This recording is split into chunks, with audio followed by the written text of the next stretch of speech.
Señor, gracias por tu palabra. Pedimos que tu Espíritu Santo nos enseñe, que me guíes, que me sostengas en esta hora para poder compartir este salmo y que todo sea para tu gloria.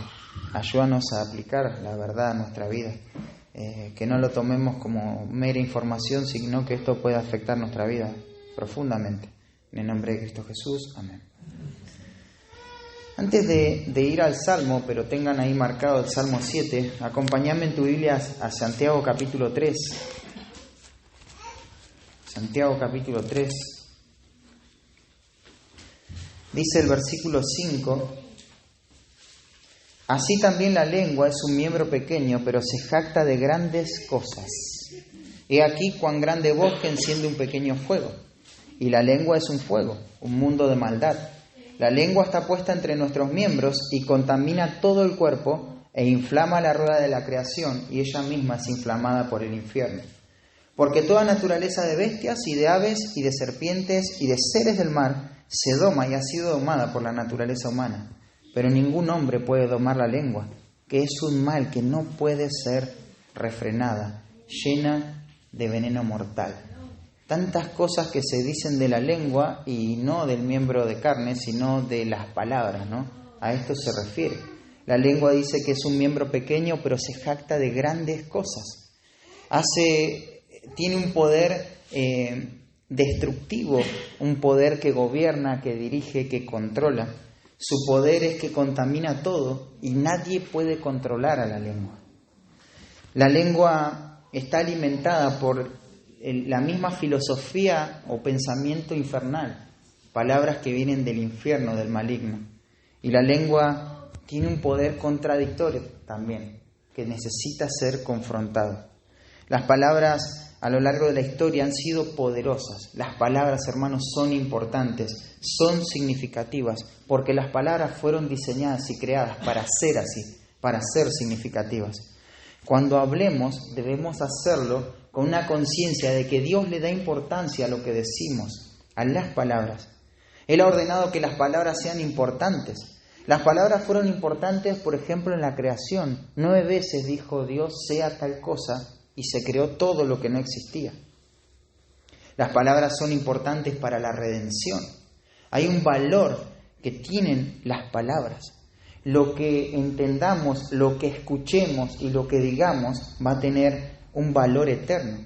Las palabras fueron importantes entonces en la creación, pero también fueron importantes en la caída. Ese diálogo siniestro que la serpiente tuvo con la mujer se incurrió en un declive de toda la raza humana y de todo el universo entero. Dios le ha dado valor a las palabras. Lo que decimos va a terminar revelando lo que somos. Desde que el pecado entró en el mundo, las palabras han estado desafiando la autoridad de Dios, con que Dios dijo tal cosa. Las mentiras, las falsas interpretaciones de la vida, las acusaciones y la culpa en contra de Dios y el hombre, todo tuvo su origen en ese dramático cambio, cuando el mundo cambió, cuando se dio este conflicto cósmico, podríamos decir, en la caída del hombre, en la entrada al pecado. Satanás habla también. Y al actuar el hombre, Adán y Eva, de acuerdo con sus palabras, el mundo de las palabras se convierte en el mundo de los problemas. Y empieza un caos de palabras. Ya no sencillamente reflejamos la imagen de Dios con nuestras palabras, sino que también podemos reflejar la imagen de la serpiente, porque están estos dos seres que hablan.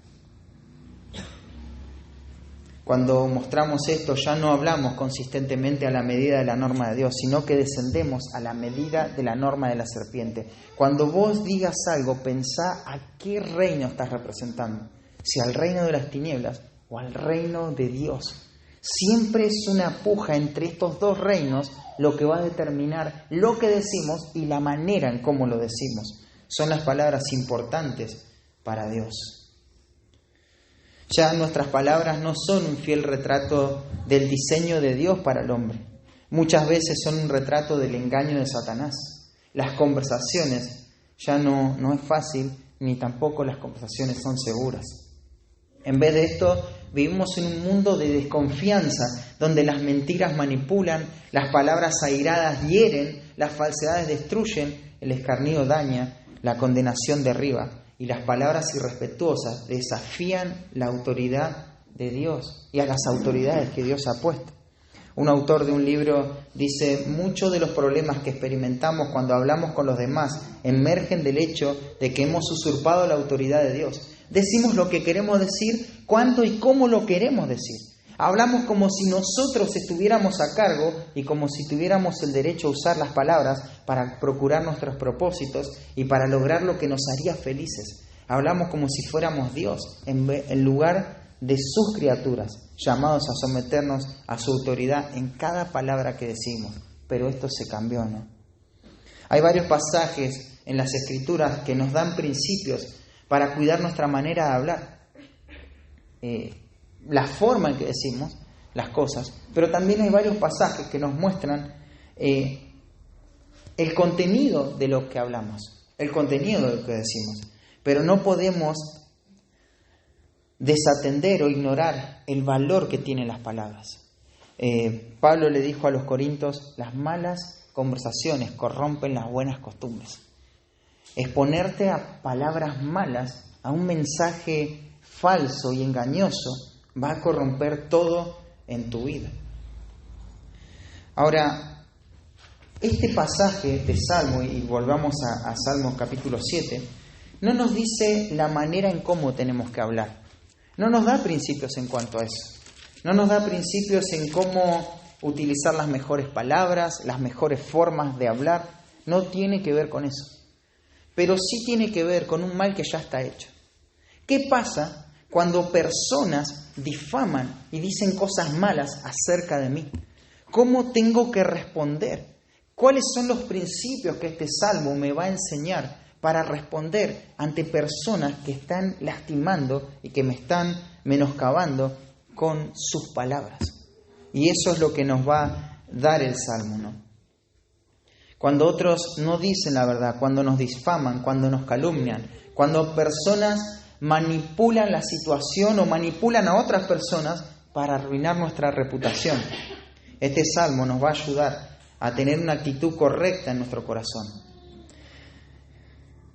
Claro, no vamos a ver que este salmo minimiza las palabras, sino que las trata de manera adecuada. Ahí la inscripción chiquita del título, fíjense, dice: Sigaión de David. Esto es un canto apasionado. Veníamos del Salmo 6 que Johnny nos compartió, que era un salmo que se tocaba con mucha solemnidad, en tonos graves, incluso se bajaba más la nota para que suene más solemne. Bueno, acá hay una importancia semejante, pero el tono sería otro. Este es un canto apasionado de alguien que está clamando a Dios. Se puede sentir el clamor. Acá no vas a escuchar explicaciones, argumentos demasiado desarrollados y largos, sino que lo que vas a percibir es el clamor.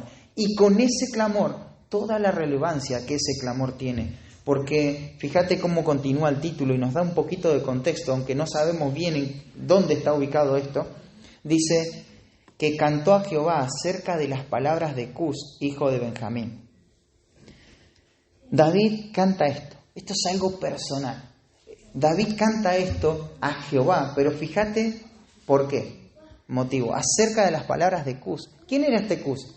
Bueno, no se menciona en 1 Samuel, en Reyes, no se menciona nada de Cus, pero sí sabemos algo acerca de la tribu de Benjamín. Era de donde venía Saúl, y Saúl era un enemigo de David. Ahora, fíjate, este Cus se acercaba a todo su círculo de influencia y muy probablemente a Saúl, esto es probable, a hablar mal de David. Y lo vamos a ver acá claramente en el Salmo, ¿no? Él va a hablar palabras engañosas, él va a hablar con manipulación y va a querer destruir a David.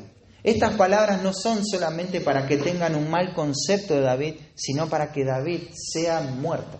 ¿Por qué? Porque él pertenecía a la misma tribu, ¿no?, de Saúl, y Saúl era un enemigo de David.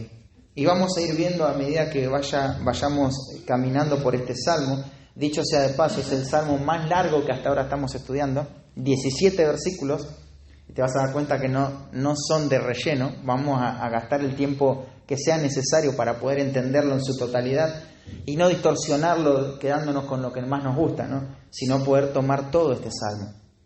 Pero déjame entrar de lleno al salmo y darte la idea central en una oración. Este salmo nos muestra la manera en cómo responder ante las palabras de aquellos que nos difaman, para que aún en medio de esta situación podamos alabar a Dios por su justicia. Es tremendo eso. Aún en medio de esta difamación, de esta calumnia, de este menosprecio hacia nosotros podemos alabar a Dios por su justicia. Podemos reconocer que Él es justo. Y vamos a ver cómo lo va a decir David. Así que con eso en mente vamos a leer el Salmo a partir de la inscripción. Dice: Sigaión de David, que cantó a Jehová acerca de las palabras de Cus, hijo de Benjamín. Jehová Dios mío, en ti he confiado. Sálvame de todos los que me persiguen y líbrame. No sea que desgarren mi alma cual león y me destrocen sin que haya quien me libre. Jehová Dios mío, si yo he hecho esto, si hay en mis manos iniquidad, si he dado mal pago al que estaba en paz conmigo, antes he libertado al quien sin causa era mi enemigo. Persiga al enemigo mi alma y alcáncela, o eche en tierra mi vida, y mi honra ponga en el polvo. Sela. Levántate, oh Jehová, en tu ira. Álzate en contra de la furia de mis angustiadores, y despierta en favor mío el juicio que mandaste. Te rodeará congregación de pueblos, y sobre ella vuélvete a sentar en alto. Jehová juzgará a los pueblos. Júzgame, oh Jehová, conforme a mi justicia y conforme a mi integridad. Fenezca ahora la maldad de los inicuos, mas establece tú al justo. Porque el Dios justo prueba la mente y el corazón. Mi escudo está en Dios, que salva a los rectos de corazón. Dios es juez justo, y Dios está irado contra el impío todos los días. Si no se arrepiente, Él afilará su espada. Armado tiene ya su arco y lo ha preparado. Asimismo ha preparado armas de muerte y ha labrado saetas ardientes. He aquí, el impío concibió maldad, se preñó de iniquidad y dio a luz engaño. Pozo ha cavado y lo ha ahondado, y en el hoyo que hizo caerá. Su iniquidad volverá sobre su cabeza, y su agravio caerá sobre su propia coronilla. Alabaré a Jehová conforme a su justicia, y cantaré al nombre de Jehová el Altísimo. Termina con esta alabanza.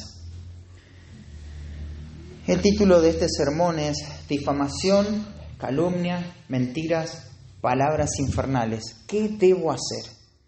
Cuando hablamos de palabras infernales nos referimos a estas palabras que están inflamadas por el mismo infierno, que siguen los mismos patrones de la serpiente.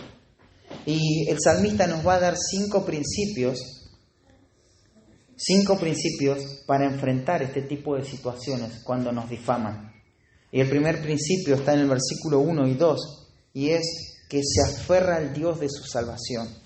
Lo primero que hace es aferrarse al Dios de su salvación. Fíjate que el primer principio nos deja ver que Él no justifica su causa frente a sus angustiadores. Él no busca levantar su honor delante de las personas, no busca defenderse.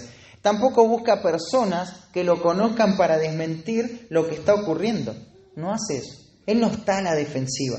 Lo que hace David es llevar su causa a Dios. Fíjate, de hecho, él tampoco enfrenta a sus enemigos, sino que él va directamente a Dios. En la inscripción decía, Sigaión de David, que cantó a Jehová. Esto está dirigido a Jehová. Él se acerca a Dios en esta necesidad. Es delante de Jehová que es traído este asunto. Cada difamación, cada mentira, él la lleva delante del juez para que él juzgue. Y con todo lo que esto representa, ¿no? Y el versículo 1 lo afirma. Va a decir, Jehová Dios mío. Él tiene enemigos, sabe que tiene enemigos que son más poderosos que él, pero él sabe que tiene a Dios de su lado. Y por eso le va a decir, Jehová Dios mío, yo tengo un Dios, Él es su Dios, es Jehová. Y va a decir, en ti he confiado. El tiempo verbal de esta palabra en el idioma hebreo no nos comunica simplemente una acción que ocurrió en el pasado, sino que nos muestra el efecto presente que esta acción del pasado tiene ahora.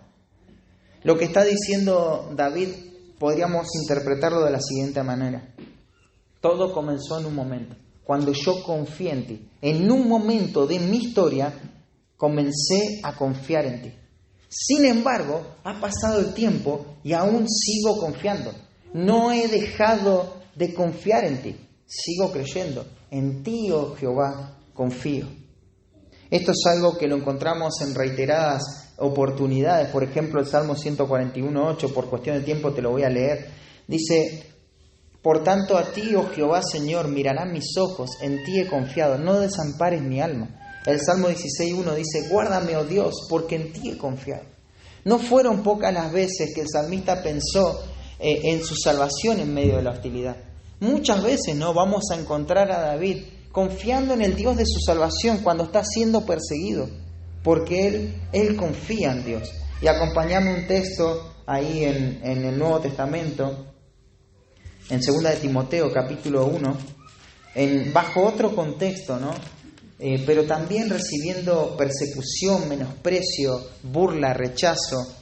El apóstol Pablo le va a escribir a Timoteo, en 2 de Timoteo, capítulo 1, versículo 8, y en el contexto anterior le había dicho que no se avergüence, que avive el fuego que estaba en él, que él vaya para adelante, ¿no? Y va a decir el versículo 8: por tanto, no te avergüences de dar testimonio de nuestro Señor, ni de mí, preso suyo, sino participa de las aflicciones por el Evangelio según el poder de Dios.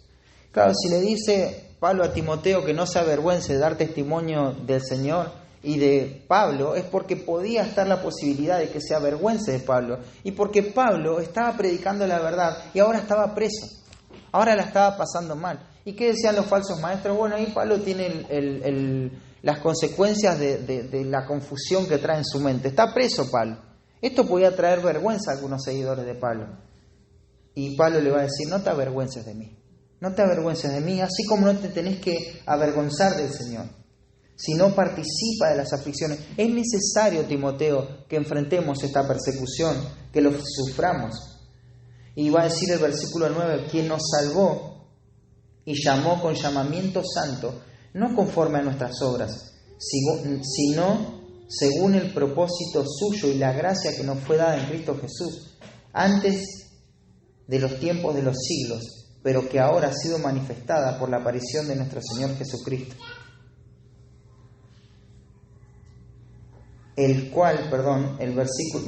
Saltemos al versículo 11, del cual yo fui constituido predicador y apóstol a los gentiles, por lo cual asimismo padezco esto, pero no me avergüenzo, porque yo sé a quién he creído, y estoy seguro que es poderoso para guardar mi depósito para aquel día. Él padece esto, pero él no se avergüenza, porque él sabe a quién creyó. Una persona en medio de la persecución, afirmándose en el Dios de su salvación, él sabe a quién creyó y todavía sigue creyendo. Claro, la difamación, los problemas son reales, negarlo sería disimular, y eso no es sabio, ¿no? Pero cuánto bien hace a nuestros corazones, aún en esos momentos, volver donde todo comenzó, ¿no? Como hace el salmista, va a buscar a Dios. Y Dios, vos me salvaste. ¿Cuánto nosotros podemos decir de esto, no? Nosotros podríamos pensar que hay cosas que se puedan llegar a decir de nosotros y nos posicionan en lugares incómodos, nos hacen ver mal, pero Dios solucionó un problema más grande, ¿no? Que era el problema del pecado. Él lo solucionó y tenemos que confiar en ese Dios, en que confiamos para salvación, en que Él puede sacarnos adelante. Tenemos que mantener nuestra integridad. Fíjate cómo continúa el Salmo, volvemos ahí al Salmo 7, va a decir: sálvame de todos los que me persiguen. David ya había experimentado la confianza en Dios en situaciones extremas, ¿no?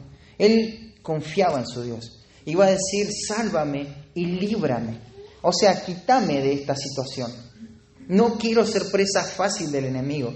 La idea, por el uso de esta palabra, tiene que ver con ser rescatado de un enemigo más fuerte. David lo que está diciendo es, a mí no me importa lo que digan de mí, yo soy más fuerte. No está diciendo eso.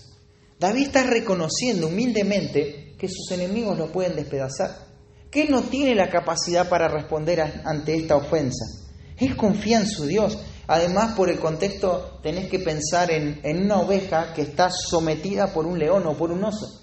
No puede librarse, necesita ser ayudada. El león, el oso es más fuerte que una oveja. No necesitamos conocer mucho de animales, ¿no?, para darnos cuenta de eso. Y él dice, quiero ser librado de eso, quiero ser rescatado de eso. ¿Y cuál es el peligro? Él va a decir el versículo 2, y fíjate esta preocupación legítima, ¿no? No sea que desgarren mi alma cual león. El sentido de esta palabra tiene que ver con, quizá el alma tiene que ver con la parte inmaterial, pero creo que lo más probable es que se refiera a la totalidad de la persona en este contexto. Claro, el salmista está despojado de poder cuidarse a sí mismo, de ese poder que muchas veces pretendemos tener, de cuidarnos a nosotros mismos, de defendernos a nosotros mismos, y se ampara en el Dios de su salvación.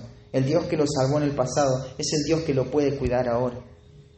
Él se despoja de toda capacidad personal. Él sabe que si Dios no obra, no hay esperanza, no hay chance. Señor, si vos no obrás, mi vida está perdida, mi vida está totalmente arruinada. Y dice, y me destrocen sin que haya quien me libre. Claro, vos ves que David no tiene otra opción. Él no tiene otra opción. Él no tiene un plan B. Él solo tiene un plan A. Dios, o me ayudás o me destrozan. O Dios me ayuda o no tengo nada. Y no va a haber quien me libre. Y no va a haber quien me libre porque no lo hay. Y porque yo no voy a perder el tiempo buscando amparo en cosas que no me van a librar de esta situación. Solamente Dios puede librarme de esto. Y algunas cosas que podemos pensar, ¿no? Qué diferente este principio que nos enseña el salmista. Cuando quizá están hablando mal de nosotros, difamando, uno muchas veces tiende a salir a la defensiva. ¿Cómo puedo buscar la manera de quedar bien parado? Tampoco, fíjate, él no hace esto, pero tampoco es que no le importa lo que dicen, ¿eh? No es que es indiferente ante esto. Pero lo que sí hace es esto, que es una convicción en él. Lleva su causa a Dios. Hermanos, esto es lo que tenemos que hacer cuando está esa difamación. Ahora, necesito aclarar algo. Si hay murmuración dentro de la iglesia, vamos a confrontar ese pecado, ¿no? Y lo vamos a confrontar con dureza, como corresponde confrontar un pecado de murmuración, de difamación.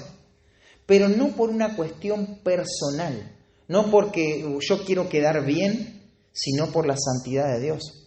Y esto es algo que hay que tomarlo muy seriamente, porque vos mirás los contextos donde había murmuración y cómo Dios actuó frente a esa murmuración. Muy severamente, ¿no? Mirá el Antiguo Testamento, mirá el Nuevo Testamento y te vas a dar cuenta que no es algo que lo podemos tomar a la ligera. Sin embargo, no vamos a responder nosotros a la defensiva por nuestro honor personal, sino que lo vamos a hacer por la gloria de Dios, acudiendo en primer lugar a Dios en oración. A Dios en oración. Hermano querido, confía en el Señor. No actúes en la carne, no te defiendas a vos mismo. Deja que Dios te defienda. El Dios que te salvó del pecado te puede sostener en cualquier situación. Entonces este es el primer principio.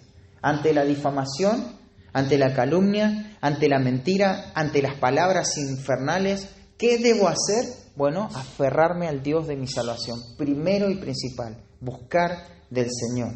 Pero en segundo lugar, vemos otro principio que nos deja ver el salmista, y es que él admite examinación delante de Dios, versículo 3 al 5.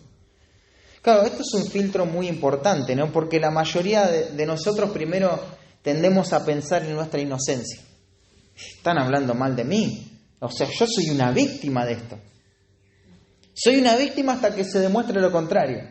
Como ese que todo el mundo es inocente hasta que se demuestre lo contrario. Bueno, nosotros somos víctimas hasta que se demuestre lo contrario. Pero Dios sabe el corazón. Y eso parece, muchas veces, eso de que Dios sabe el corazón, parece levantar una barrera entre lo que somos nosotros, ¿no? Bueno, Vos podés decir lo que quieras, Dios conoce mi corazón. Y lo dejo ahí, pero ni siquiera me tomo el tiempo de examinar. Y acá vamos a ver cómo Él se examina delante de Dios.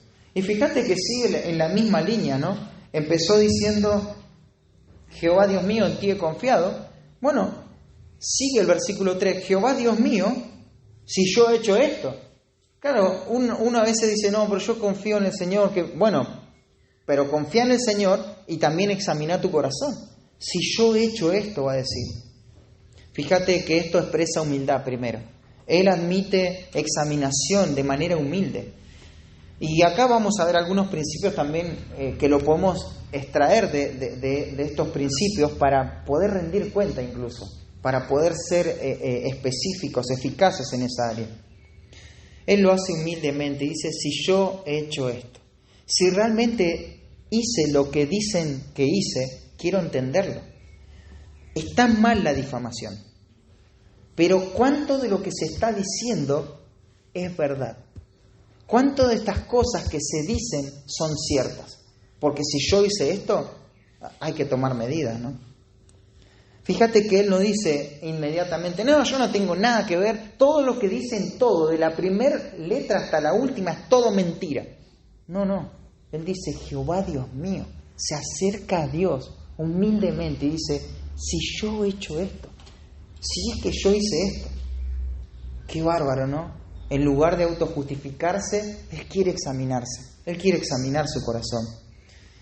El predicador Spurgeon dijo lo siguiente sobre este tipo de actitud. Dice, hermano, si algún hombre piensa mal de ti, no te enojes con él, porque tú eres peor de lo que él piensa que eres.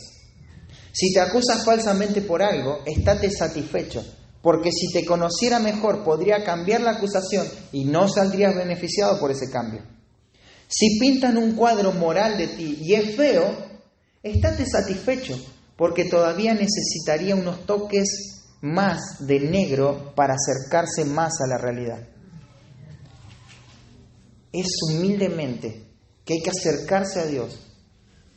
Si yo he hecho esto, ¿hay algo de verdad en esto? Y fíjate, él va a decir, si hay en mis manos iniquidad, y esto nos deja ver las cosas por las cuales probablemente él era acusado, ¿no?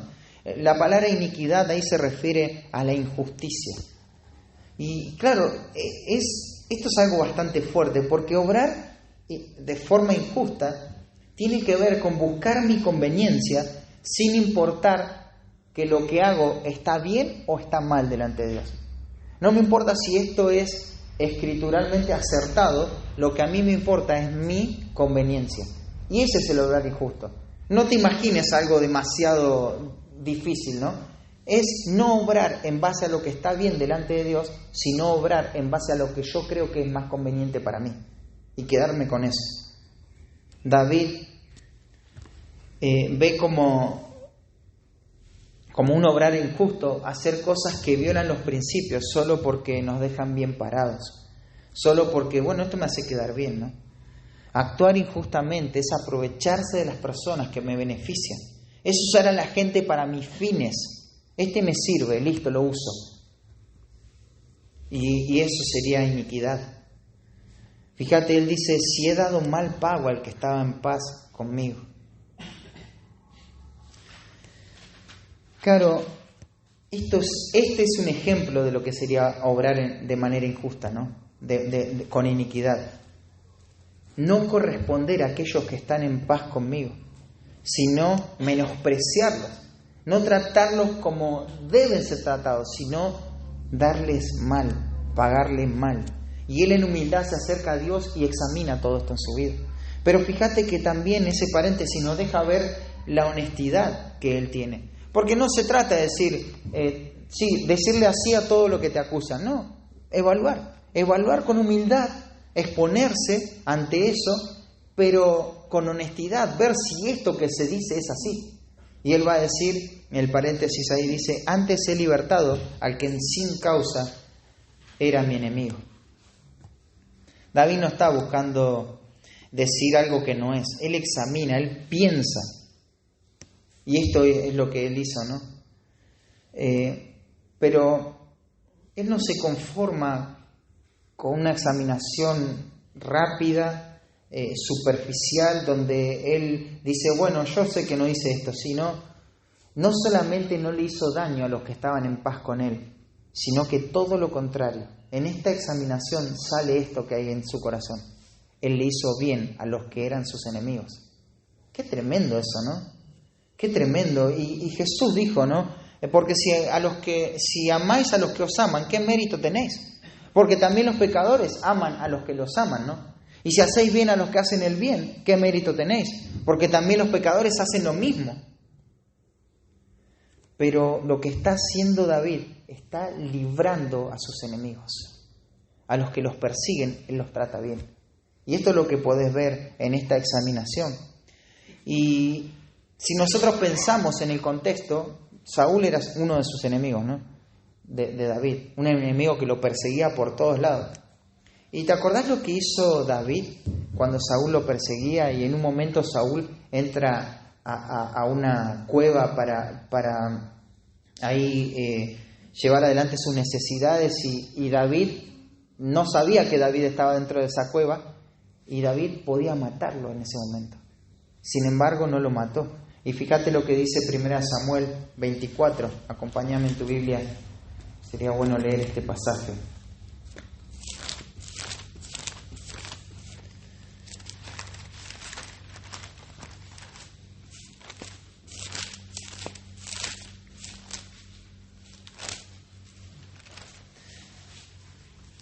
Luego que David sale de esa cueva, que Saúl sale de esa cueva, sale David. Y va a decir el versículo 8, también David se levantó después y saliendo de la cueva dio voces detrás de Saúl diciendo, mi señor el rey. Y cuando Saúl miró hacia atrás, David inclinó su rostro a tierra e hizo reverencia. Y David dijo a Saúl, ¿por qué oyes las palabras de los que dicen, mira, David procura tu mal? ¿Te das cuenta del valor de las palabras? Quizá está Cus hablándole mal a Saúl y él le dice, ¿por qué escuchás esas palabras infernales en donde ellos dicen que yo quiero tu mal? El versículo 10 dice, he aquí, han visto hoy tus ojos cómo Jehová te ha puesto hoy en mis manos en la cueva. Y me dijeron que te matase, pero te perdoné, porque dije, no extenderé mi mano contra el ungido, contra mi Señor, porque es el ungido de Jehová. Y mira, Padre mío, mira la orilla de tu manto en mi mano, porque yo corté la orilla de tu manto y no te maté. Conoce pues y ve que no hay mal ni traición en mi mano, ni he pecado contra ti. Sin embargo, tú andas a casa de mi vida para quitármela. Versículo 12, juzgue Jehová entre tú y yo, y véngueme de ti, Jehová, pero mi mano no será contra ti. Como dice el proverbio de los antiguos, de los impíos saldrá la impiedad, así que mi mano no será contra ti. Con toda honestidad David podía decir esto, ¿no? Si acaso esto era así, él era consciente de que si esto estaba en él tenía que ser destruido. Pero honestamente, él ve que esto no está en él. Él ve esa honestidad. No solamente no hice esto malo, sino que actué de manera contraria. Esto es una examinación tremenda la que él hace. Pero también es consciente, porque fíjate el versículo 5, dice, bueno, vamos a suponer que él sí actuó mal. Entonces, ¿cuál es la consecuencia? Persiga al enemigo mi alma y alcáncela, o eche en tierra mi vida y mi honra ponga en el polvo. Si realmente he actuado mal, que mi destrucción no sea un hecho fortuito donde salgo y un león me come. No. Que el enemigo me persiga, que me alcance y que me pisotee, que me mate y que mi honra, esa palabra honra tiene que ver, es del hebreo kabod, es muy importante en el texto antiguo, en el Antiguo Testamento.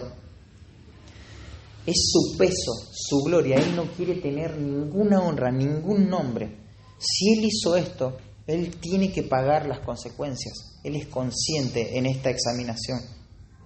Pero esto no es algo que es solo humilde, honesto, consciente, sino la profundidad de esta examinación, ¿no? Ahí hay una palabrita que ustedes conocen, sela, es una pausa. Una pausa que podremos hacer para meditar lo que se dijo anteriormente y para tomar aire en la música, para decir lo que viene después. Él profundiza en esto. Él profundiza en esto. Él no hace esto a la ligera. Él no dice, bueno, dicen que ofendí, así que si alguno los ofendí les pido perdón. No.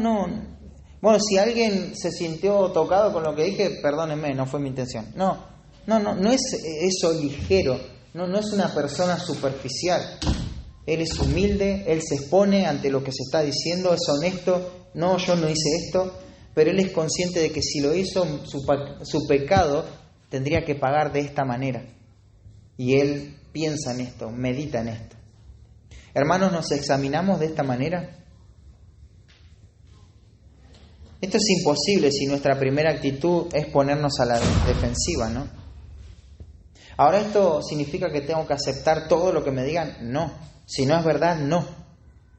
Necesito ser honesto. Si algo no está bien, tengo que tomarlo con la seriedad que eso requiere. Pero si eso que se está diciendo no se ajusta a la realidad de lo que yo estoy viviendo, lo tengo que desechar y no darle más vueltas. No tengo que repensar algo que no es verdad, sino tengo que pensar lo que sí es verdad y cambiar. Ahora, qué bárbaro esto, porque muchas veces decimos, bueno, sí, yo pequé, ¿no? Vamos a suponer, sí, yo pequé. Pero fíjate que David dice, si es que yo pequé, entonces estas son las consecuencias. Muchas veces decimos, bueno, estoy mal en esto, en esta área, pero ¿dimensionamos las consecuencias que eso puede tener en nuestra vida espiritual? Y muchas veces esa parte nos quedamos cortos, hermano. Porque podemos hablar quizá de la mentira, quizá de algún pecado específico, pero no tenemos ni idea todo lo que la Biblia dice acerca de eso y todas las consecuencias que eso nos puede traer. Entonces necesitamos responder en forma adecuada. Entonces, difamación, calumnia, mentiras, palabras infernales, ¿qué debo hacer? En primer lugar, el salmista nos da este principio que se aferra a Dios, al Dios de su salvación. El segundo principio es que admite examinación delante de Dios. El tercer principio es que anhela la justicia de Dios. Anhela la justicia de Dios. Él desea esto. Fíjate, el versículo 6 va a decir, hay 3 verbos ahí en imperativo. Levántate, álzate, despierta. Estos 3 imperativos no son una orden hacia Dios, sino que es un imperativo de clamor, de ruego por la justicia de Dios. Él está, podríamos decir, apresurado por este atributo de Dios. Él quiere ver la justicia de Dios. Y le va a decir, en primer lugar, levántate. Esto tiene que ver con alistarse para obrar. Dios, por favor, obra en tu ira. Derrama tu ira. Tenemos que entender que la ira de Dios, a diferencia de nosotros, en Dios la ira no es un pico emocional donde no se puede controlar la persona. No. La ira en Dios constituye una parte esencial de sus atributos. De hecho, está relacionada con un atributo de su santidad. Dios está irado. Algunos hasta pueden pensar que esto es una perfección directamente en Dios. Él está irado, Él tiene ira. Ya vamos a desarrollar un poquito más esto, porque ahora todo el texto se encamina entre la justicia y la ira de Dios. Pero el segundo ruego es álzate. O sea, esto tiene que ver con desplegar tu persona, desplegar contra la furia de mis angustiadores. Levántate en tu ira santa para que estos que están airados de manera pecaminosa, esta gente que no sabe lo que es una ira santa, que ellos puedan gustar esta ira, que puedan experimentar lo que es tu ira, Señor. Claro, hay 2 clases de ira, ¿no? Una ira que tiene que ver con lo que Dios es, Dios está irado, y hay cosas que tienen que hacernos enojar, pero eso tiene que ser un enojo santo, y hay principios para eso. Por lo general nos enojamos pecaminosamente nosotros, pero después está esta ira pecaminosa de los angustiadores. Ellos están enfurecidos. La idea es acá que están respirando el aire caliente en sus alientos. Ellos tienen este aire caliente para destruir a David. Están airados. Sin embargo, David va a decir, ellos están airados. Señor, levántate en ira. Que conozcan lo que es estar verdaderamente airado. que conozcan lo que es estar verdaderamente indignado por el pecado. Señor, levántate en ira. Y después va a decir, despierta. Esto tiene que ver con, no que Dios está dormido, ¿no? Dios no duerme, pero es una forma poética de decir que pueda ser provocado de manera profunda. Se utiliza con los instrumentos musicales. Cuando vos tocas ahí la guitarra o el teclado despacito y de momento la canción crece y le das una tremenda rasgada, como hoy a la mañana hice, no sé si salió bien, pero es como que vos estás provocando el instrumento. Y esto es lo que está diciendo el salmista. Señor, ya está. Que ellos sepan lo que es alguien que está siendo provocado, que está siendo estimulado.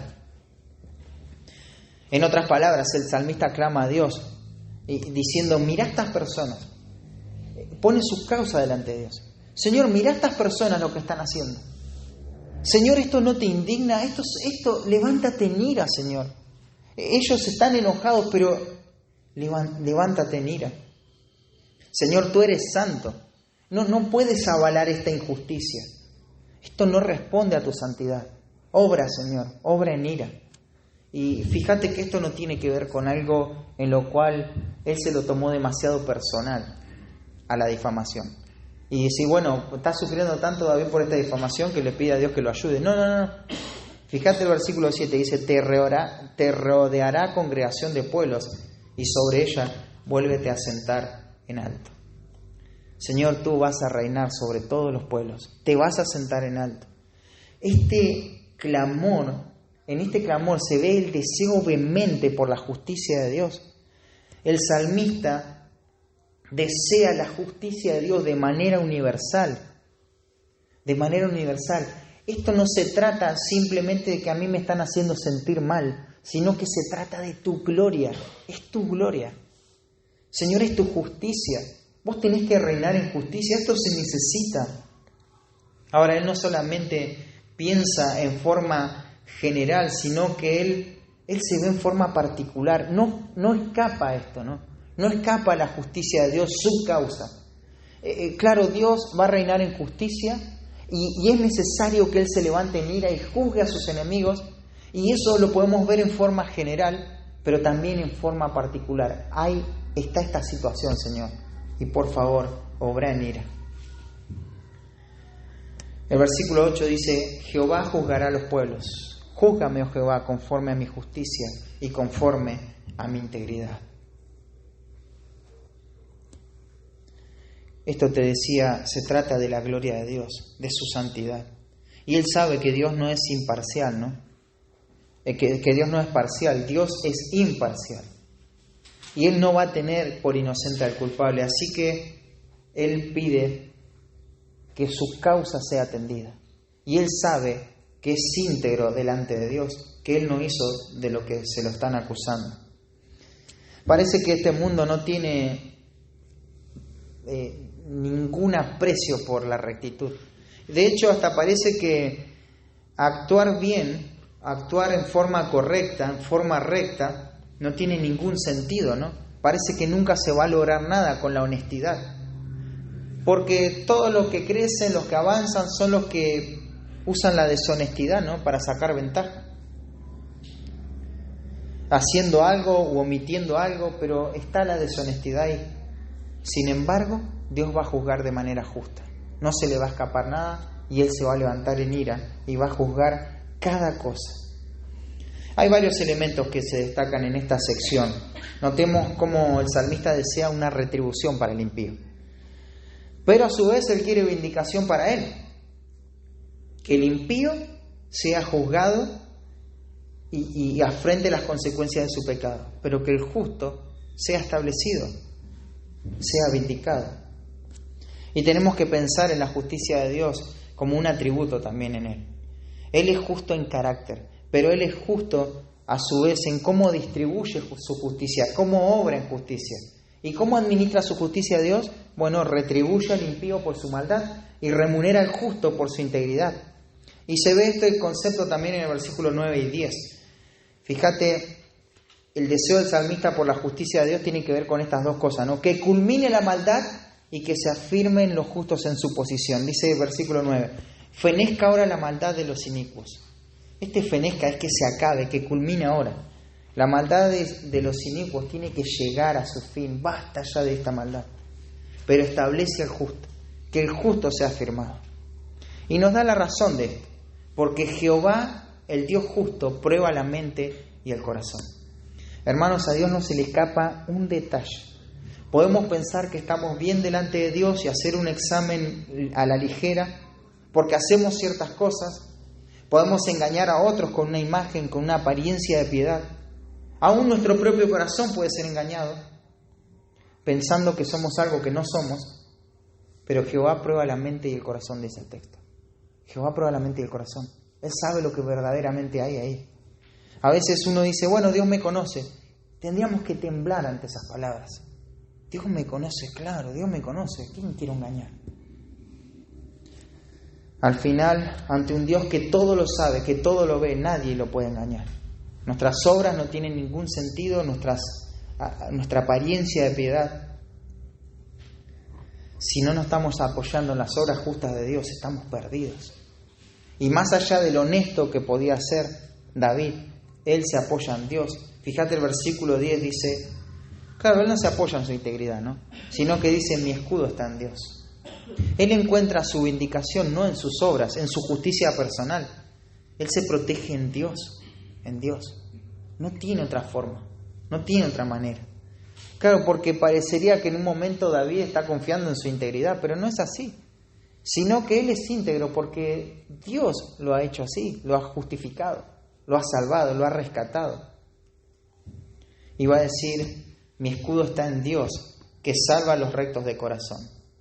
Claro, ellos no son salvos por ser rectos de corazón, sino que todo lo contrario, son rectos de corazón porque Dios los ha salvado. Y esa es la idea del texto. Deberíamos ahora nosotros, te dije el punto es que anhela la justicia de Dios. El salmista desea la justicia de Dios. Y esto tiene que ver con que Dios distribuya su justicia, ¿no?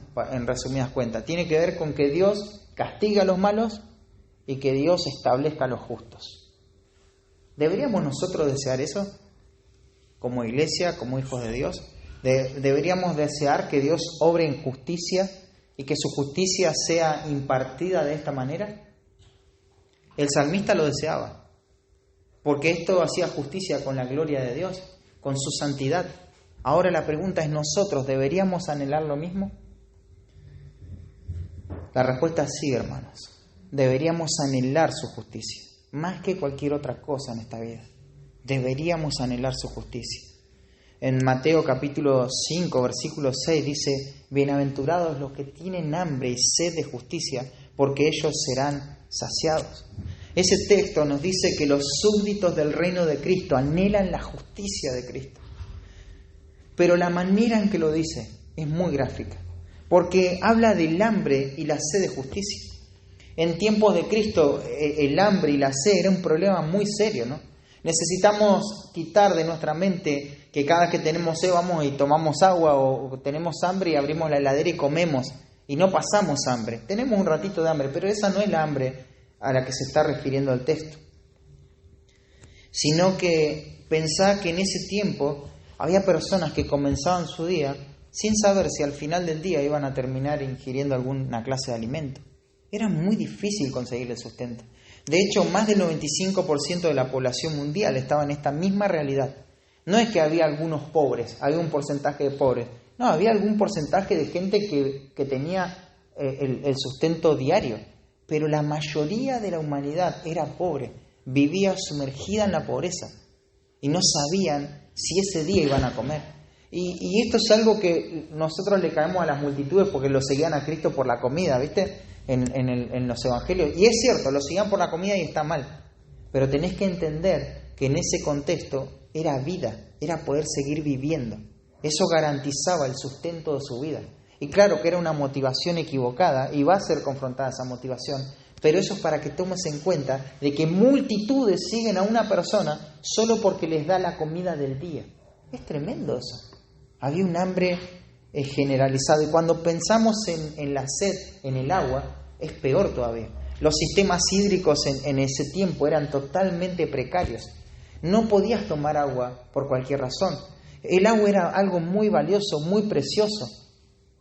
Había mucha contaminación, mucha ignorancia en cuanto al cuidado del agua, ¿no?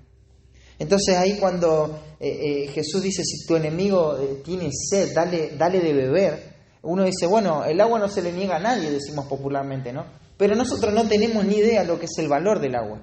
O sea, no sabemos lo que eso representa. Lo que está diciendo Jesús ahí es, dale de beber, dale algo muy valioso, algo de lo cual depende tu vida, que se lo tome tu enemigo, quien te odia. Es tremendo. Entonces, esto no es una sed o un hambre cualquiera, esto es algo profundo, algo apasionado, algo que realmente preocupa y ocupa el corazón de estas personas.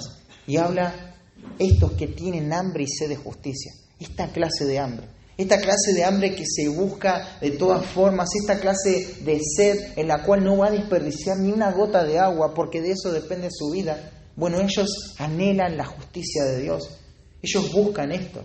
Y hay algo que tiene esto, ¿no? Esta hambre y sed es lo que más anhelan estas personas en este tiempo. Era algo que podía quitarles el sueño a muchas personas. Aquí están estos hambrientos, sedientos.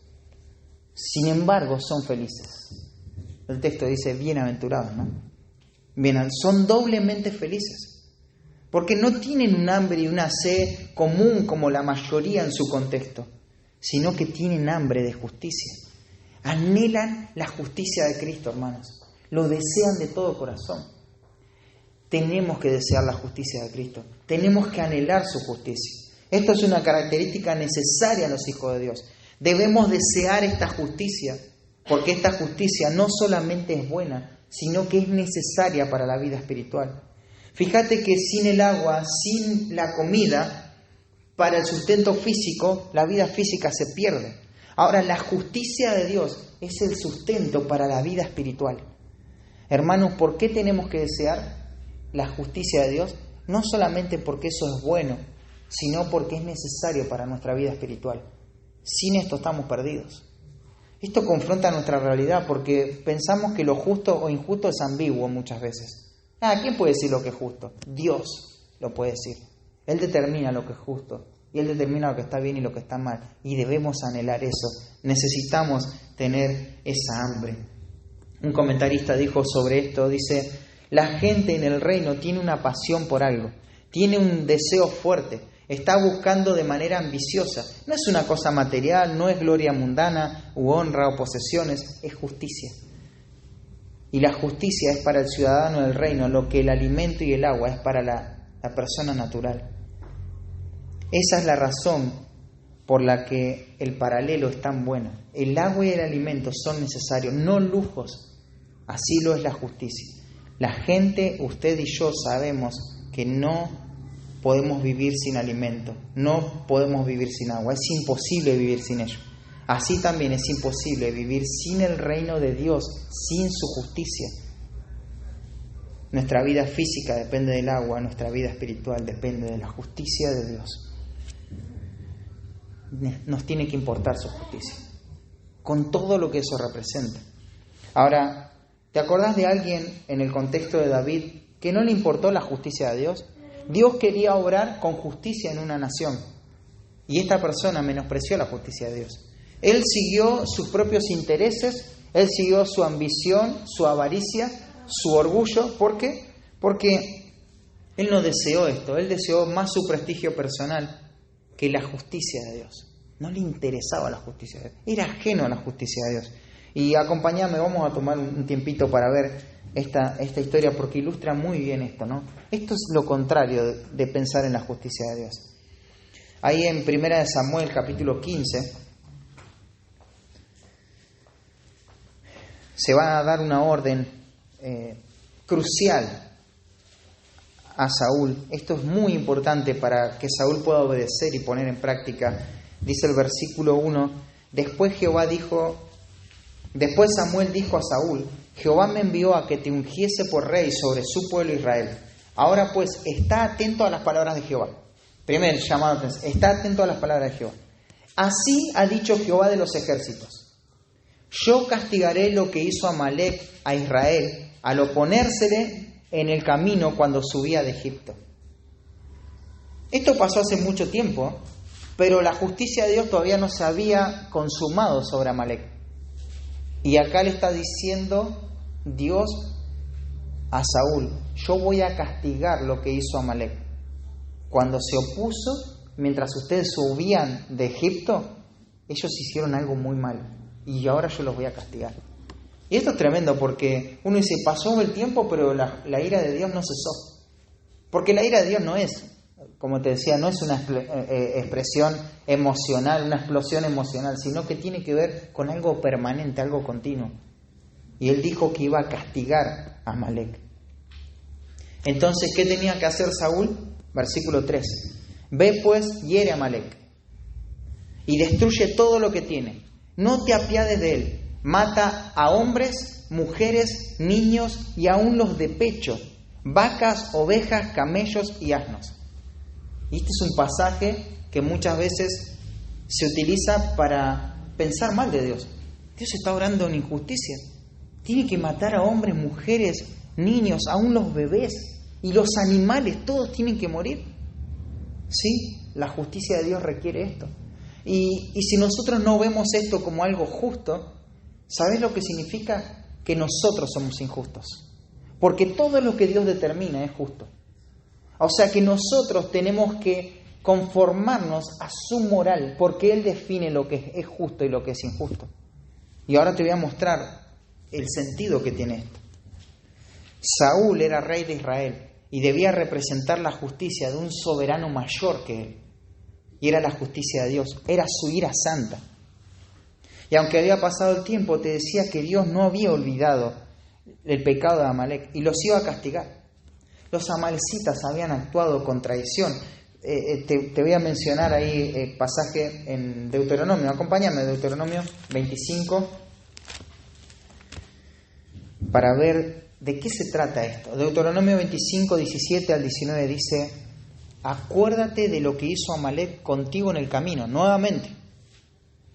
Cuando salías de Egipto, de cómo te salió al encuentro en el camino y te desbarató la retaguardia de todos los débiles que iban detrás de ti. Cuando tú estabas cansado y trabajado, no tuvo temor de Dios. Por tanto, cuando Jehová tu Dios te dé descanso de todos tus enemigos alrededor, en la tierra que Jehová tu Dios te da por heredad, para que la poseas, borrarás la memoria de Amalec debajo del cielo. No lo olvides. Fíjate, esto es tremendo. Y en Éxodo 17, cuando se da este evento, que se da que ellos están subiendo a la tierra prometida y vienen los de Amalec y los atacan a traición por atrás. El Éxodo 17, versículo 14 dice: Dios le juró a Moisés esto: borraré de manera total la memoria de Amalec debajo del cielo. Dios dice que va a borrar de la existencia de manera radical a este pueblo. Esto debe suceder. ¿Quién era Amalec? Bueno, por lo que vemos, no era un buen pueblo, ¿no? Y ni un pueblo que una vez se había equivocado, sino que era un pueblo aterrador, un pueblo intimidante. Y la ira de Dios ardió contra ellos debido a esta impiedad. ¿Te acordás cuando ellos tenían que entrar a Canaán? Fueron los espías del pueblo de Israel. ¿Y qué vieron en estos amalecitas? Gente sanguinaria, gente temible, gente que hacía cualquier cosa y tuvieron temor. Gente que consideraba a los demás como un insecto, ¿no? Y ellos iban a hacer algo más, ellos tuvieron miedo. Estos amalecitas eran gente intimidante, despiadada, y Dios estaba enojado con ellos. De hecho, también en Números 24 vemos que la molestia que causaban estas personas al pueblo de Israel, porque se metían con la cosecha, con el sustento de ellos, ¿no? Haciendo peligrar la continuidad de sus vidas. Eso lo ves en Números capítulo 24. Ellos odiaban a Dios, odiaban a los judíos, ellos se deleitaban en la violencia, eran pecadores viciosos. Y por todo esto, Y porque Dios había hecho un voto que los iba a destruir, los amalecitas tenían que ser destruidos. Y esto al final no fue obedecido por Saúl, sino que les perdonó la vida. ¿Y te acordás cuando David sale a una batalla y deja a sus mujeres y a los niños y los secuestran? Viene un ejército, ¿de dónde venía? De Amalec, eran los amalecitas. Una y otra vez vas a ver en la historia cómo esto causó daño. Esta era gente despiadada. Ahora llegamos a 1 Samuel 15 y acá llegó el momento en que se tome acción, cartas en el asunto. Dios dice, bueno, este es el tiempo de actuar. Ve, ataca a Amalec y tenés que destruirlo. Saúl y su ejército iba a ser el instrumento de Dios para guardar su justicia. Iban a llevar a cabo esta ejecución, ¿no? Pero Saúl desobedece. Tomó vivo a Amalec y todo lo demás lo mató a filo de espada, pero perdonaron a Gad y a lo mejor de sus ovejas. O sea, para resumírtelo, fue movido por la avaricia. Lo que más le gustó, lo perdonó. Y por el orgullo también, porque dejó vivo a Amalec para que todos vean el trofeo que tenía Saúl, ¿no? El poderío de este hombre. Y esto tiene que ver con lo contrario, a obrar, a desear, a anhelar la justicia de Dios. ¿Cuándo no voy a anhelar la justicia de Dios? Bueno, cuando el prestigio personal, cuando el orgullo, cuando la avaricia, cuando las demás cosas van a ser un deseo más fuerte en mi corazón. Entonces, ahí tenés. La justicia de Dios es algo que debe tomarse en serio. Y acá está el salmista clamando por esta justicia. Hermano querido, ¿anhelás la justicia de Dios? ¿Has pensado en la justicia de Dios de esta manera? Entendemos que la justicia de Dios es necesaria para desplegar quién es Él de manera apropiada. No podemos distorsionar a Dios pensando solamente como nos gustaría que Dios sea. Dios no se puede conformar a nuestra imaginación. Dios es Dios. Y el Dios de la Biblia dice que está airado con el pecador todos los días. Y que los santos desean su justicia, anhelan su justicia. Cuando el salmista estaba siendo calumniado, difamado, anhelaba la justicia de Dios. Él quería que Dios muestre su gloria. Él veía la injusticia que lo rodeaba como una oportunidad para que Dios exponga quién es Él. Claro, él no tenía un deseo de venganza. Su deseo radicaba en la justicia. Quería ver de manera sin igual la justicia de Dios. Hermanos, frente a la difamación, la acusación injusta, ¿nos preocupa más nuestra imagen o que otros difamen la gloria de Dios manifestada en su justicia? ¿Qué es lo que nos preocupa más?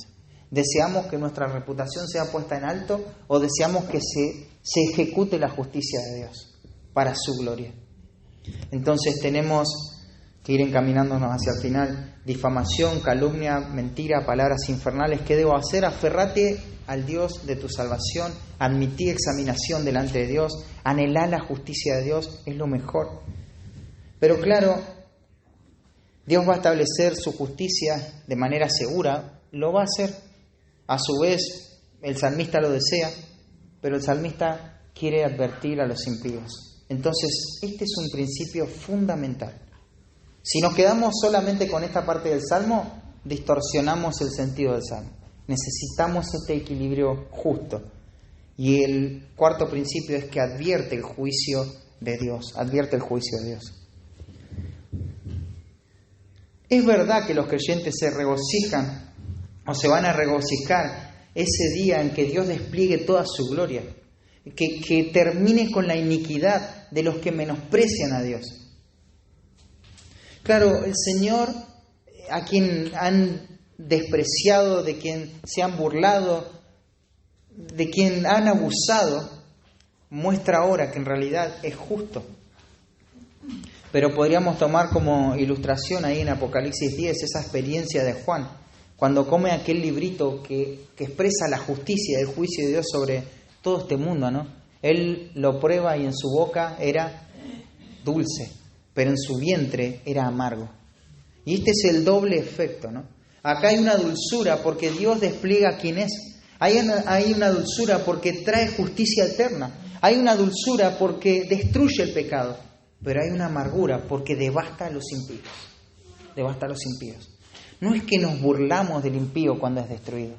No es que nos gusta que eso suceda. Queremos que Dios reine con justicia. Su justicia es perfecta, anhelamos eso. Y lo amamos y amamos a Dios. Y eso tiene que ser así.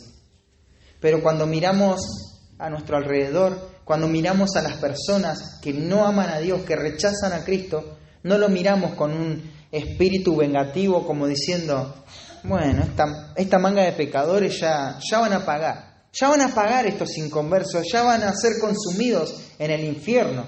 No los miramos así, hermanos, sino que los miramos con compasión, porque amamos a los pecadores, porque nos duele que ellos van a perecer. Clamamos por la salvación para ellos. Muchos de estos pecadores, de estos enemigos de Dios, son personas cercanas que amamos. A veces nos quita el sueño pensando en el estado de su alma. Muchas veces oramos aún derramando lágrimas, todo nuestro corazón, porque no queremos que perezcan, ¿no?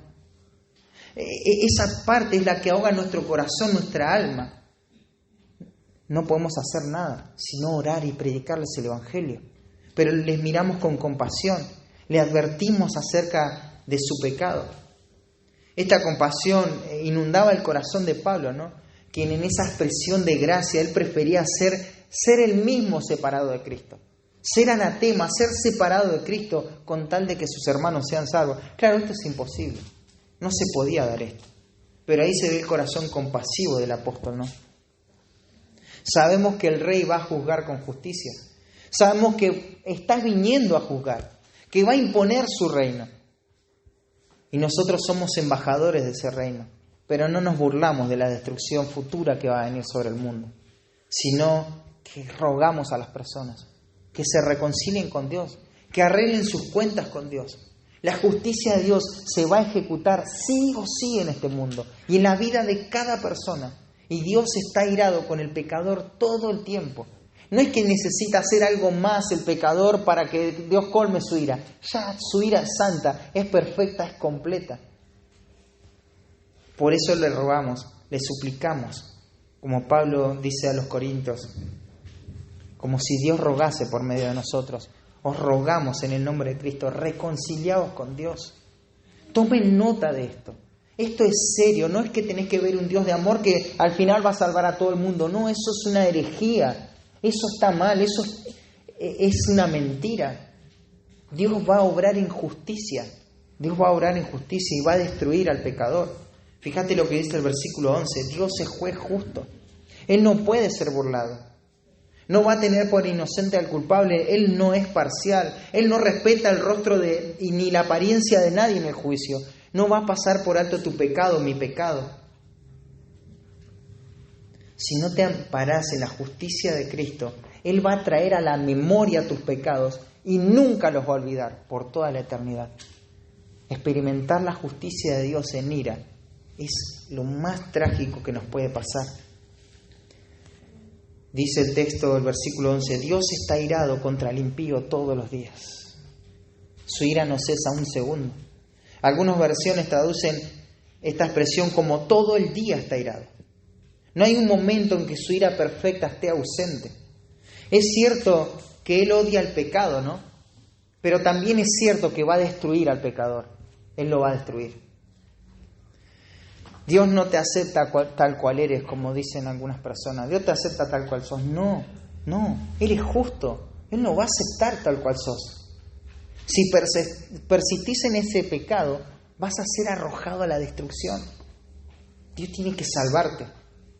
Dios está irado con cada pecador, pero está irado también con un mundo que le da la espalda, porque la ira de Dios, dice en Romanos 1:18, la ira de Dios se revela desde el cielo contra toda impiedad e injusticia de los hombres que detienen con injusticia la verdad. Esta es la ira de Dios contra todo el mundo, ¿no? En Apocalipsis 6, 15 al 17, acompáñame en tu Biblia ahí, veamos el pantallazo final de cómo Él va a ejecutar su justicia y qué es lo que van a pensar las personas en ese momento.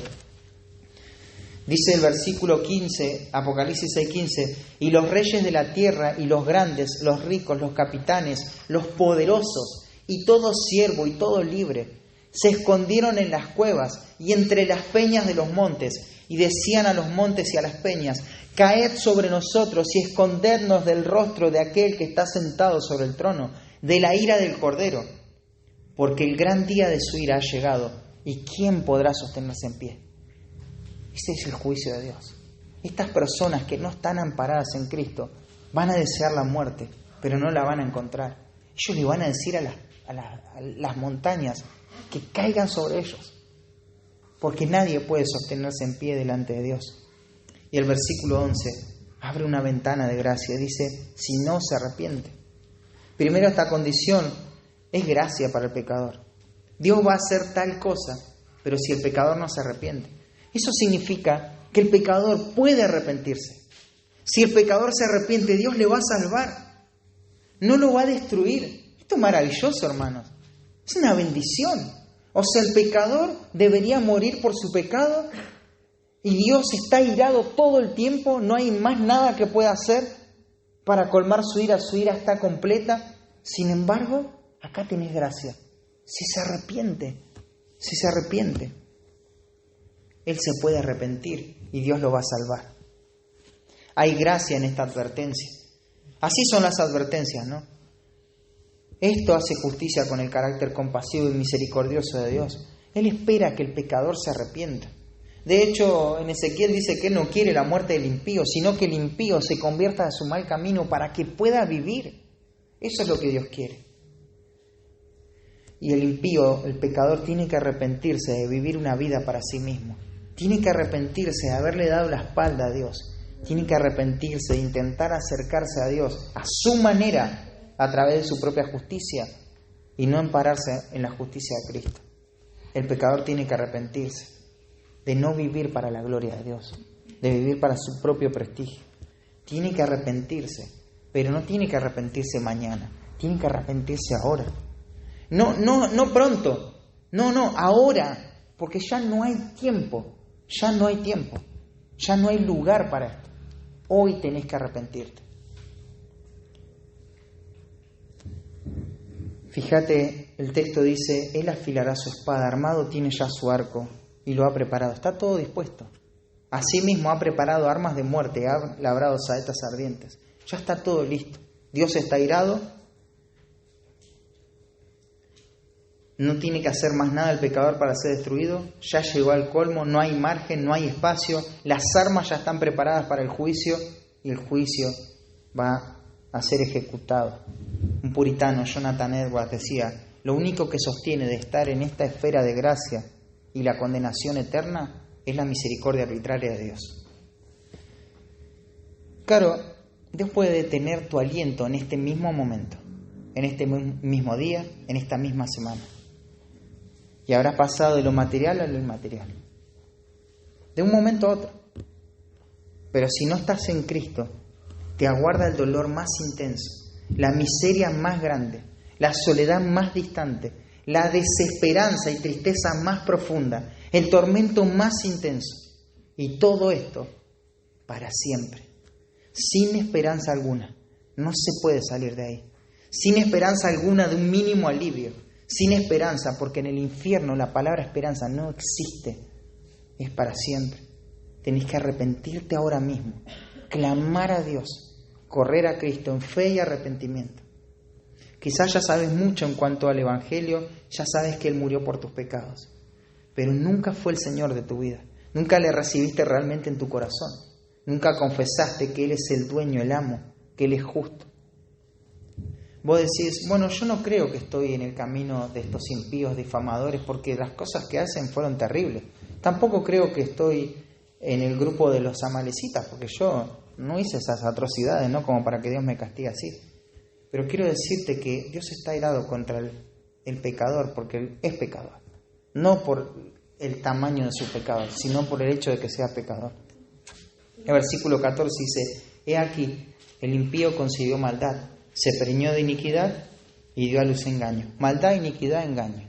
Si estas cosas estuvieron en algún momento presentes en tu corazón, ya está. Tenés todas las condiciones para que Dios esté airado contigo. El pecado está en el corazón. Claro, llegado el momento ese pecado se va a manifestar, la maldad, la iniquidad, el engaño. Todas las personas tienen maldad, hermanos. Esas expresiones que a veces decimos, no, este no tiene maldad. Todos tienen maldad, todos tienen maldad. Todos son malos. Solo que el engaño de su corazón les hace pensar que son buenos. Yo soy una buena persona porque hago lo que tengo que hacer. Hacé lo que tenés que hacer, pero eso no te hace bueno. No hay ningún mérito en eso. Muchos se aferran a un moralismo engañoso, pero al final eso lo va a terminar condenando. Dice, pozo ha cavado y lo ha ahondado, y del hoyo que hizo caerá. Su iniquidad volverá sobre su cabeza, y su agravio caerá sobre su propia coronilla. Fíjate cómo es esto, ¿no? Está haciendo un pozo y al final se va a caer en ese pozo. Alguien lo expresó de la siguiente manera. Es como que el ser humano se está ahogando en el fondo del mar. Se está ahogando, no puede salir a la superficie. Está con una piedra que lo está sumergiendo cada vez más y no encuentra respiro, oxígeno, no hay alivio. Pero hay un detalle, él no está atado a esa piedra gigante. Él no está encadenado, no está amarrado, no hay ninguna soga. Son sus manos las que sostienen esa piedra. Él está abrazado a esa piedra. Él ama esa piedra. ¿Pero qué hace esa piedra? Lo lleva a lo profundo del mar, lo destruye. Sin embargo, él no quiere soltar eso, porque él ama su pecado. Ese es el cuadro. El pecador va a ser destruido porque ama su pecado. Y aunque su pecado lo destroce, aunque su pecado lo lleve a la destrucción, él no va a soltar su pecado, a menos que se arrepienta. Hermanos, ¿qué más tiene que mostrarnos el Señor para que podamos entender esto y advertir a las personas que no conocen a Cristo? A las personas que sabemos que no conocen al Señor. Están yendo camino a su destrucción. Pero te digo, vos que pensás que sos hijo de Dios, que muchas veces decís, bueno, soy salvo porque voy a la iglesia o porque hice muchas cosas para Dios. Quiero decirte que Dios mira tu corazón. Dios es el juez justo. Él juzga la causa de cada uno. Y aunque tu pecado sea aceptable, porque hay pecados que socialmente los aceptamos y hay otros que no, aunque la sociedad acepte tu pecado como una virtud quizá, o como algo no tan malo, Dios está irado. Dios está irado y te va a destruir. Espero que puedas meditar, que puedas reflexionar en las palabras de este salmo, que adviertas tu propio corazón acerca del juicio de Dios. No es un juego, Dios. No es un chiste, no es alguien, no es Diosito, no es mi amigo, no es mi amiguito. Es soberano, es justo, es juez. Y claro que los que se amparan en Él van a encontrar su escudo en Él. Claro que Él va a ser su roca, Él va a ser su salvación, Él es precioso, Él es hermoso, Él es amor. Pero si no estás en Cristo, no vas a querer estar de pie delante de Dios. Como ese cuadro que veíamos en Apocalipsis 6, ¿no? Que las piedras, que los montes caigan sobre nosotros, porque esto es insoportable. Y por último, el último principio es que alaba a Dios por su justicia. Dice, alabaré a Jehová conforme a su justicia y cantaré al nombre de Jehová el Altísimo. Claro, existe algo más grande que la difamación, y es alabar a Dios por su justicia. El creyente mira la justicia de Dios y queda satisfecho, ¿no? Frente a toda esta justicia, a esta injusticia, a esta calumnia, a la difamación, en lugar de estarse quejando y victimizándose, él alaba a Dios porque entiende que todo está delante de Dios y Dios es justo y Dios no va a pasar por alto ninguna situación injusta, ni una, ni chica ni grande. Todo va a ser juzgado por el Señor.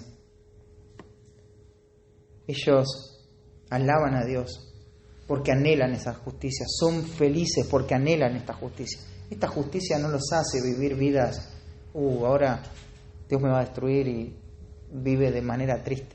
No, son bienaventurados, dice Mateo capítulo 5. ¿Cuánto necesitamos afirmar nuestro corazón en esto, no? ¿Cuánto necesitamos pensar en Jehová, nuestra salvación, en examinar nuestra vida, en desear esta justicia de Dios, en advertir a los pecadores acerca de esta justicia de Dios? Y cuando hablo de pecadores, me refiero a pecadores. Todo ser humano es pecador, desde la concepción hasta el último día de su vida. Necesitamos advertirles que Dios es un Dios justo, que Dios va a juzgarles. La conclusión del salmista también debe ser la nuestra, esta alabanza a Dios por su justicia, ¿no? Digan lo que digan de ti, tenés que alabar a Dios por su justicia. No minimizar las cosas, ampararnos en la justicia de Dios. Entender que no somos más grandes que los que nos puedan llegar a difamar, pero ampararnos en la justicia de Dios, que eso sí es más grande, la alabanza a la justicia de Dios. Y uno dice, ¿cómo es que me puedo contentar con la justicia de Dios? Cuando me mencionaste, quizá yo estoy cargado en mi corazón por un familiar, un ser querido que no se amparó en la justicia de Cristo y que sé que va a ser destruido. ¿Cómo es que puedo estar satisfecho y desear esa justicia? Bueno, esto es algo que Dios hace en el corazón y finalmente lo hace en la eternidad. Pero nosotros, mientras tanto, estamos lidiando con ese deseo por la justicia de Dios y a su vez esa tristeza, ese pesar por las personas que amamos que no conocen a Cristo. Vamos lidiando de esa manera en esta vida, de este lado de la eternidad. Pero aunque cuando estemos en el cielo va a haber personas que permanentemente van a estar sufriendo el peor tormento de sus vidas, no vamos a estar con esa dicotomía en nuestro corazón. Dios va a consolar toda nuestra vida y vamos a entender y vamos a ver la magnitud de esto. Quiero terminar contándote una historia que refleja esto, que las traje de una predicación de Spurgeon. Él dice que una madre piadosa soñó un sueño terrible y se lo contó a sus hijos. Ella pensó que el día del juicio había llegado. Los grandes libros fueron abiertos, todos estaban ante Dios y Jesucristo dijo, separen la paja del trigo, pongan los cabritos a la izquierda y las ovejas a la derecha. La madre soñó que ella y sus hijos estaban de pie justo en el centro de la gran asamblea. Y el ángel vino y dijo, vengo a llevarme a la madre, ella es oveja, ella debe ir a la derecha. Los hijos son cabritos, ellos deben ir a la izquierda. Ella soñó que al retirarse sus hijos la agarraban y les decían, madre, madre, ¿acaso podemos separarnos? ¿Acaso debemos estar separados? Entonces ella los abrazó mientras les decía, hijos míos, si fuera posible los llevaría conmigo. Pero en un instante el ángel la tocó, sus mejillas estaban secas y ahora, sobreponiéndose al efecto natural, siendo transformada en un ser supernatural y sublime, rendida a la voluntad de Dios, dijo, hijos míos, yo les enseñé bien, yo los eduqué y ustedes abandonaron los caminos de Dios. Ahora todo lo que tengo que decir es amén a su condenación. Entonces, en ese momento fueron arrebatados lejos y ella los vio en tormento perpetuo mientras ascendía al cielo. Claro, esto es una historia de alguien que soñó esto, no es verdad, ¿no? Pero creo que ilustra con justicia lo que va a pasar en nuestro corazón cuando nos expongamos a la justicia de Dios. En un cuerpo y una mente glorificada vamos a poder afirmar todo lo que Dios diga que es justo. Y sigue diciendo Spurgeon y dice, joven, ¿qué pensarás tú cuando venga el último día y escuches que Cristo dice, apártate de mí, maldito? Y habrá una voz justo detrás de él diciendo, amén. Y mientras investigas de dónde procede esa voz, descubrirás que fue la voz de tu mamá. O tú, jovencita, cuando seas echada a las tinieblas de afuera, ¿qué pensarás al oír una voz diciendo amén? Y cuando mires, allá está sentado tu papá y sus labios todavía se agitan con la solemne maldición. Y hasta ahí nomás. Entendamos que la justicia de Dios es algo que tenemos que desear frente a cualquier circunstancia y sobre todo cuando nos están difamando. Y esto es algo que necesitamos entenderlo. Vamos a orar. Señor, gracias por tu palabra. Pedimos que nuestros corazones sean afirmados, Señor. Padre, qué chocante que es para nuestra vida esto, qué contrario que es a lo que constantemente bombardea nuestra mente, de nuestros derechos, nuestros placeres, nuestro propio prestigio, nuestra propia moralidad. Señor, y aún queremos decir lo que está bien, lo que tú haces bien y lo que tú haces mal, Señor. Muchas veces, Señor, nuestro corazón tan caído, tan bajo, Señor, se deja llevar por las mentiras de que no hay justicia en ti, Señor. Pero afírmanos en tu palabra, en tu verdad, Señor. Danos la gracia, Padre, para poder aplicar esto a nuestra vida, para santificarte, para no caer en la idolatría de pensar en ti algo que no eres, Señor, sino poder pensar en ti lo que tú eres, Señor. Ayúdanos, Señor, danos la gracia, Padre. Hoy pudimos ver, pudimos contemplar tu justicia, Señor, y deseamos tu justicia, Señor. Deseamos que tú establezcas un reino de justicia, que tu justicia se pueda ver en nuestra vida, Señor, que tú obres en justicia, Señor, pero que nosotros no nos venguemos, Señor, que no obremos en ira para que tu justicia pueda ser establecida en nuestra vida, Señor.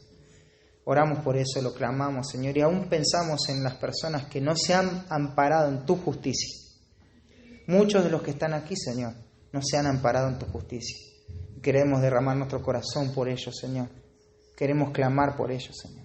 También pensamos en nuestros seres queridos, personas que amamos, que están lejos de ti. Y sabemos que en realidad no te pertenecen a ti, Señor. Están en un peligro en sus vidas, en sus almas. Y oramos, Señor, por ellos, por salvación. Trae salvación, Señor, a sus vidas, Señor. Y ayúdanos, Señor, a consolidarnos, a afirmarnos, Señor, en estas advertencias para que podamos ser esos embajadores compasivos que aman la justicia, pero que aman a los pecadores, Señor, y le predican con advertencia la verdad, Señor. Te lo pedimos en el nombre de Cristo Jesús. Amén.